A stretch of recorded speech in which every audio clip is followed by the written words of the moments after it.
Vamos abrir a nossa Bíblia no Apocalipse, no capítulo 3. Vamos avançar agora na uma das cartas que Jesus revelou a João. Agora nós vamos para o Apocalipse capítulo 3. Os versículos serão do 14 ao 16. Amém? Eu sei, irmãos, que não deve ser fácil. Eu sou congressista também. Eu sento para ouvir, sento para aprender. Mas na hora da palavra, vamos priorizar. Amém? Que às vezes tem pregador como eu, que tem um leve TDAH e fica complicado. E também porque eu acho que nós estamos falando de Apocalipse. Estamos falando de um despertamento na igreja. Aí dá para a gente segurar um pouquinho, não é, irmãos? Eu queria que você abrisse a sua Bíblia, priorizasse a palavra neste momento. Os irmãos sabem, louvo a Deus pela vida da Luana, que já me apresentou, não é? E a gente é da turma da palavra, por isso que eu me sinto à vontade de fazer esse pedido, que você priorize nesses próximos minutos, ouvir e aprender com a palavra. Apocalipse capítulo 3, dos versículos 14 a 16. Nós vamos ler uma carta entregue ao anjo da igreja de Laodiceia. Não é? Diz assim, na minha versão, Nova Almeida, diz: ao anjo da igreja em Laodiceia, escreva estas coisas, diz o Amém. Diz o Amém. Uma palavra de encerramento, uma palavra de concordância, uma palavra de hora, uma palavra apocalíptica, uma palavra para novos tempos, uma palavra de hoje. O recado que Deus está entregando é para o Amém de hoje. Laodiceia, essas coisas que estão por vir são essas. Seguindo o versículo. A testemunha fiel e verdadeira e o princípio da criação de Deus. Eu conheço as tuas obras, Laodiceia, que você realiza e que você não é frio e nem quente. Quem dera você fosse frio ou quente. Assim, porque você é morno. E não é nem quente nem frio. E eu estou a ponto. Eu estou no meu amém. Eu estou a ponto de vomitá-lo da minha boca. Essa carta, difícil, não é? Nós estamos aí entre Filadélfia, que é uma carta linda, boa de se ouvir, com muitos elogios. Acabamos de ouvir pela Perla sobre Esmirna, uma carta confrontadora, mas também com seus certos elogios.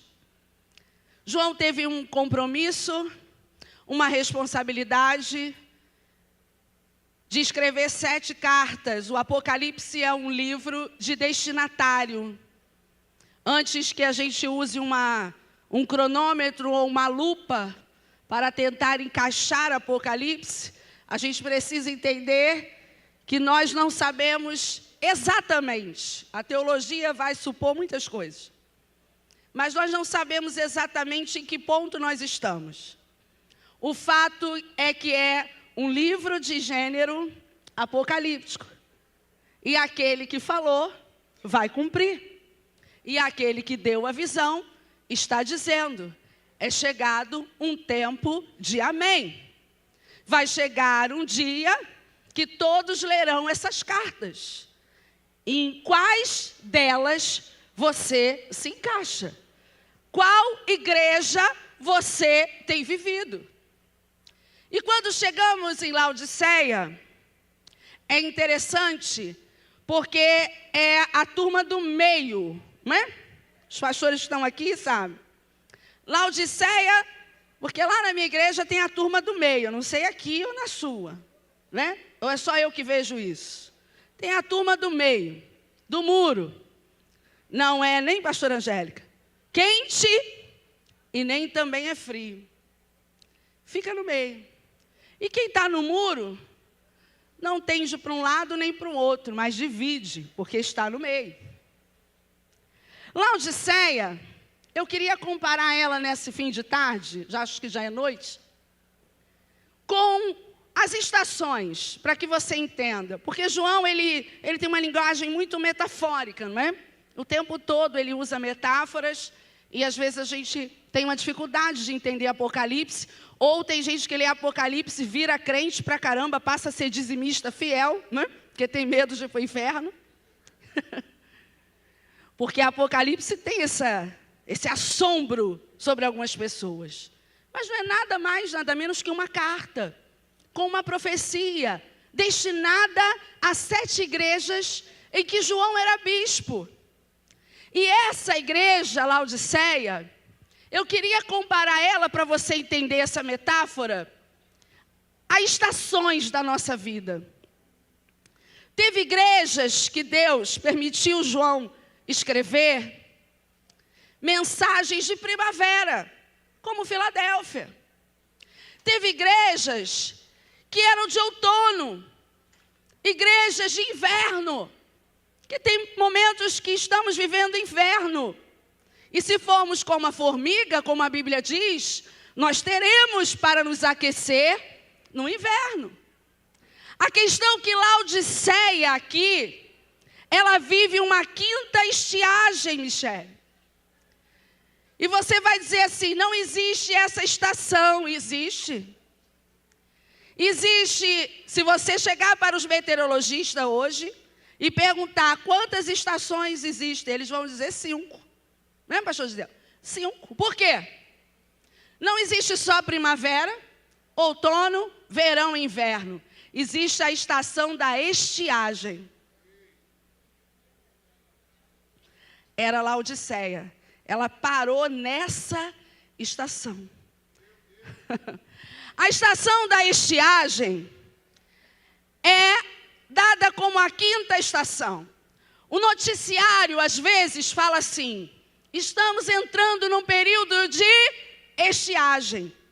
E o repórter sempre usa uma conotação para nos advertir, tipo assim, era para ser primavera e a gente não está entendendo o que está acontecendo. Olha, era para ser inverno e não estamos entendendo o que está acontecendo. Jesus está falando à igreja de Laodiceia, vocês não estão florescendo, vocês não estão se aquecendo como inverno, vocês não estão dando frutos como no outono, vocês não estão vivendo desertos tropicais, vocês estão em estiagem.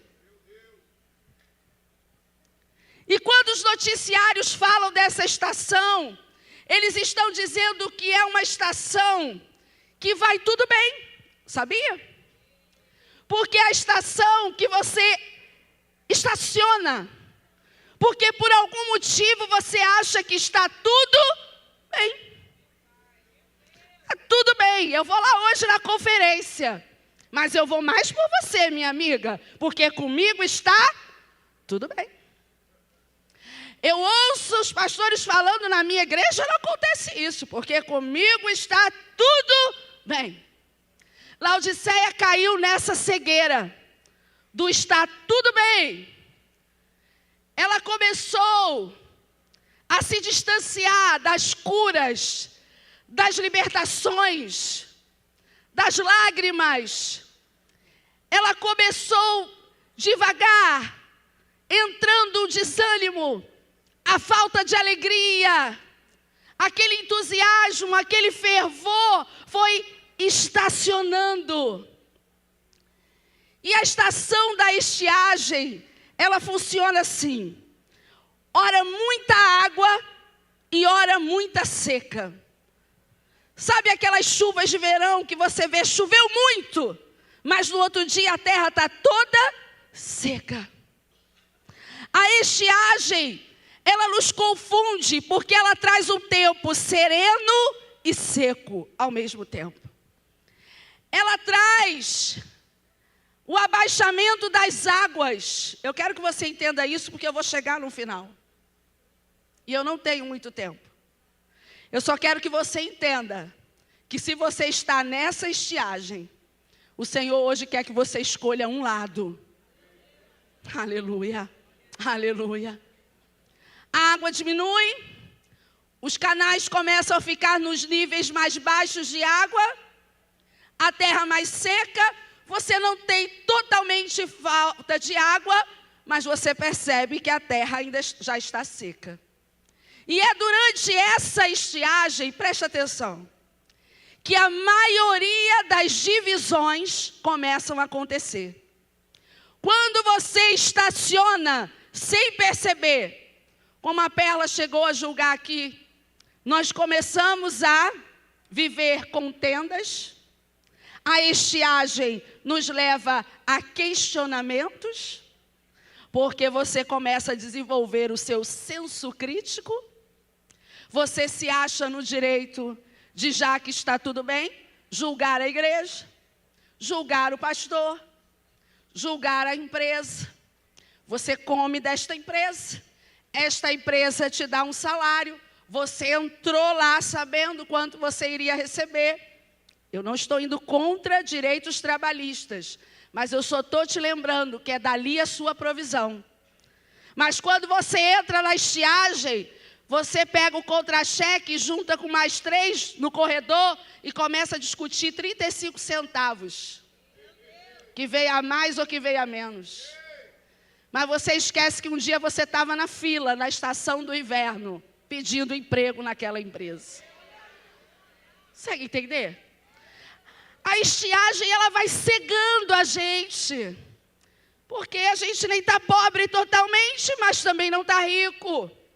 Então entra a fase dos questionamentos, a fase do muro. E muitas pessoas começam a ficar confusas nessa fase. Essa estação, ela começa a preparar algumas opções para nós. E é isso que João está alertando. Qual a opção que você tem? Acorda. Ou você se torna quente, ou você se confessa frio. Porque desta forma, morna, você não pode ficar. Mas por que a pastora está falando isso? Deixa eu te explicar rapidinho. Laodiceia, geograficamente, ela fica no sudeste da Frígia. E ela tinha 2 cidades, uma para a direita, uma para a esquerda, uma numa planície, a outra de uma forma mais alta, que cercavam Laodiceia. E uma era Hierápolis e a outra era Colossos. E a gente vai entender pela geografia bíblica que Laodiceia foi uma das primeiras geografias e territórios, que aqui fala de uma igreja, mas é uma cidade, que criaram um sistema de encanamento. Eles criaram um sistema de encanamento de barro e começaram a pedir água emprestada, porque eles não tinham água suficiente. Era uma cidade rica, porque eles produziam muita lã, mas eles não tinham água para beber. Eles estavam numa estação que aparentemente tudo bem, mas faltava coisas essenciais para viver. Às vezes a gente está aqui, está todo mundo bonita. Todo mundo aqui é crente. Quando ouviu a Michele cantar, as meninas louvam, a gente está crente pra caramba. Mas e o reservatório de água? Como é que está? Aí ela pedia para Hierápolis e pedia para Colossos. Em Herápolis, na planície, a água vinha de baixo. Quando ela chegava muito quente, porque ela vinha por debaixo do deserto. E aí, como ela vinha quente, quando chegava no encanamento, ela saía morna. Pegava a água de Colossos, que ficava no alto, mas por conta da altitude, ela vinha descendo, perdia aquele frescor das montanhas, e quando chegava no encanamento, chegava morna. Você tem água, mas a tua água não serve nem para refrescar e nem para curar, porque água quente é medicina, água gelada refresca, água morna dá náusea. Não é? Eu que sou fofinha assim, que não é alface, que eu como todo dia, eu tenho que admitir. Aí sempre a gente tem aquelas dicas de dieta, né? Toma um copo de água morna de manhã. Quem já viu essa dieta? Quem consegue fazer isso? Levanta a mão e dá glória. Porque é horrível. E a pessoa que te diz a dieta ainda fala assim, tem que ser água morna, hein? E o que Deus está dizendo através de João é exatamente isso. Nem é frio e nem quente. Você nem refresca e nem cura. Você dá náusea. E eu estou dizendo, está chegando o meu amém para vocês. Porque vocês não estão decidindo o que vocês querem ser. Nem confessa e nem deixa e nem melhora, fica em cima do muro. E Laodiceia vivia essa condição delimitante. Ela era uma igreja numa condição que ela não podia nem se posicionar, porque alguém morno não pode nem julgar alguém. Sabia? Alguém morno não serve nem para decidir. Já reparou, tem uma turma, e aquele que é morno, quando ele fala alguma coisa, o que a gente pensa? A opinião dele não interessa. A opinião dele não interessa. Era assim Laodiceia. Ela tinha dinheiro para pagar as contas. Ela vendia lã, mas ela não tinha água para matar a sede. Ela criou um sistema de encanamento. Mas ela não sabia se tinha água de baixo ou de cima, porque quando chegava era morna. E ela foi se adaptando a essa água, até que o Senhor traz essa palavra, e usa João, dizendo, João, vai lá e diz, e entrega essa carta. As águas de Laodiceia precisam ser transformadas. As águas de Laodiceia precisam servir para banho, precisa servir para medicina. Nós não podemos ficar com uma igreja inútil. Ou as pessoas entram em Laodiceia para tomar algo quente que aquece, ou elas entram em Laodiceia para confessar a frieza. Mas elas não podem entrar em Laodiceia e sair da mesma forma. Quantos anos tem o Efésio? 5. A conferência? 3. Sinto muito. Se você vem aqui, já é a 3ª, 4ª vez. Mas a proposta é essa. Ou tem que sair quente, como as águas medicinais que curam, ou tem que sair frio, refrescante, trazendo uma proposta de frescor. Mas se você chegar em casa, para o seu marido, para a sua família, para a sua igreja, porque eu suponho que a proposta vir aqui hoje era de despertamento, e você voltar dando náusea? Como assim? Eu vou concluindo com um fato muito importante para Laodiceia. Talvez vocês já saibam. Além da questão da lã, Laodiceia produzia um pó. Não dá para a gente entrar em detalhes, mas esse pó era um pó muito raro, que através desse pó era produzido um colírio. E pessoas das regiões de vários lugares vinham a Laodiceia comprar esse pó, porque esse pó curava a visão. Como pode uma igreja que vende um lugar que vende cura da visão e está cega? Explica isso.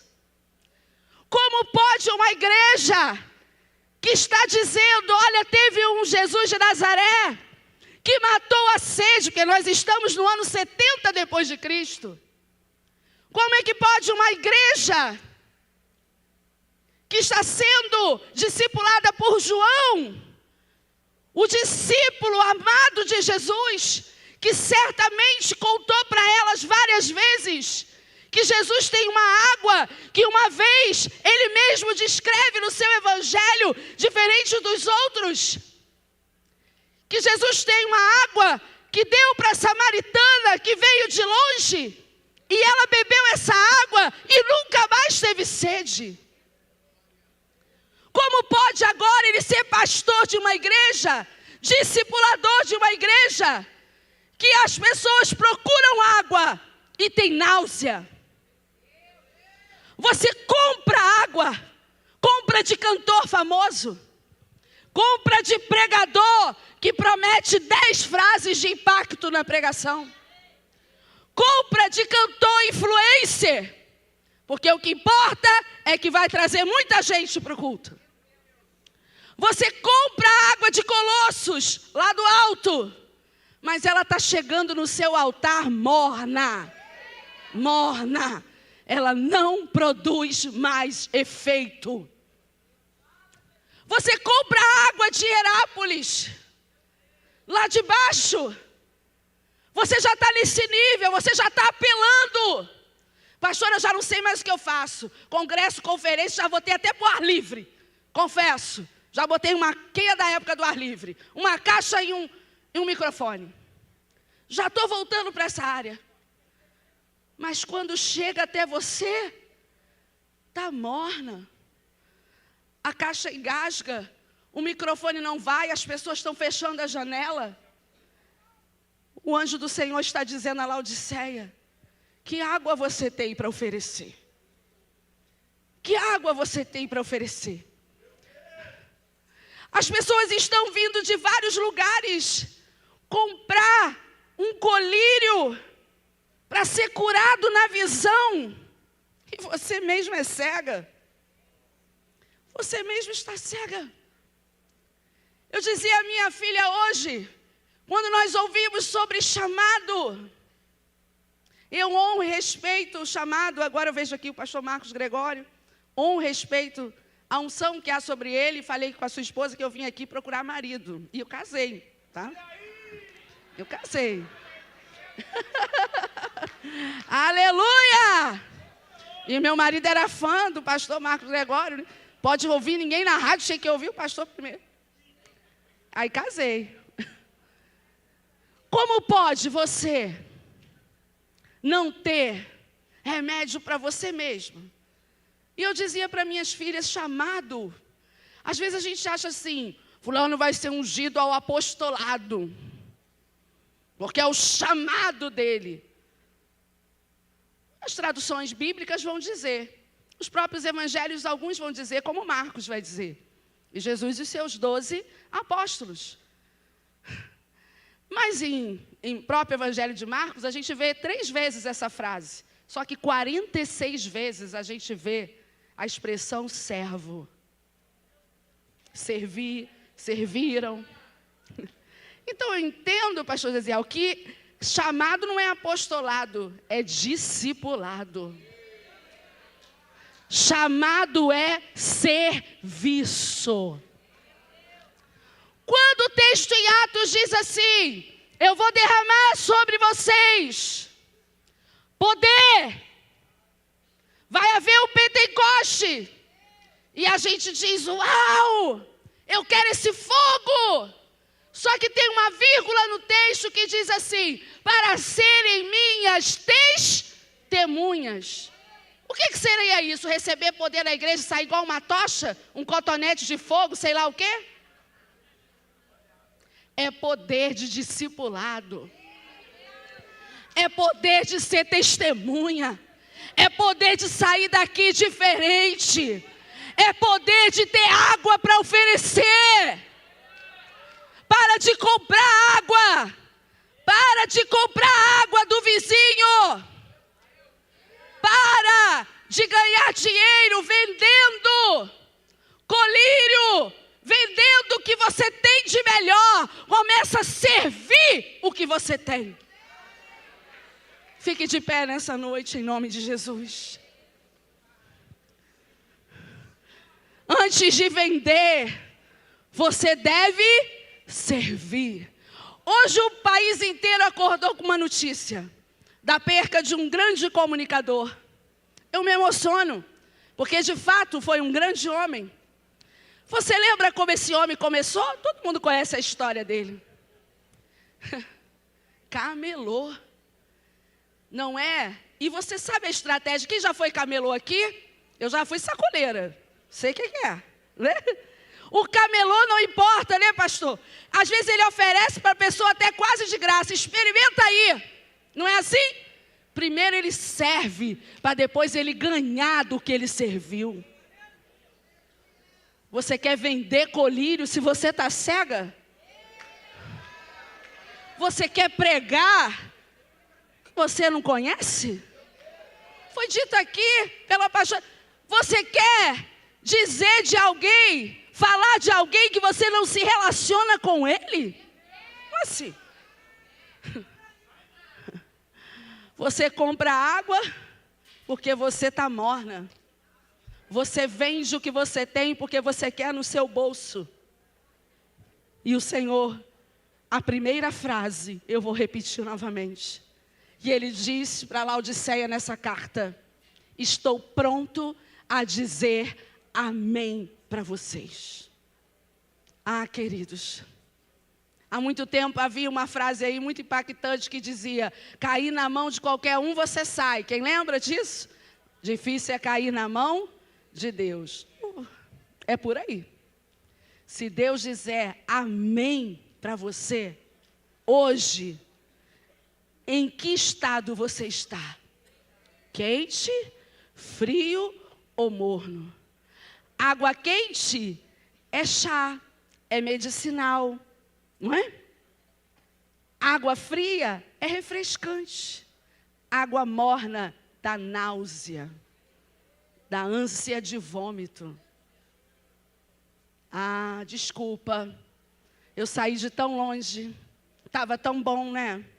O pessoal estava tão animado aqui. É que não sou realmente assim. Eu queria, sabe, Noemi? Queria, mas eu não... Eu queria até terminar com louvor, mas se eu cantar, nunca mais eu volto aqui mesmo. Mas é porque eu tenho que pregar a palavra. Um dia disseram para mim assim: a única coisa que você tem é a palavra. Não faça mais nada, pregue a palavra. Eu quis fazer tanta coisa.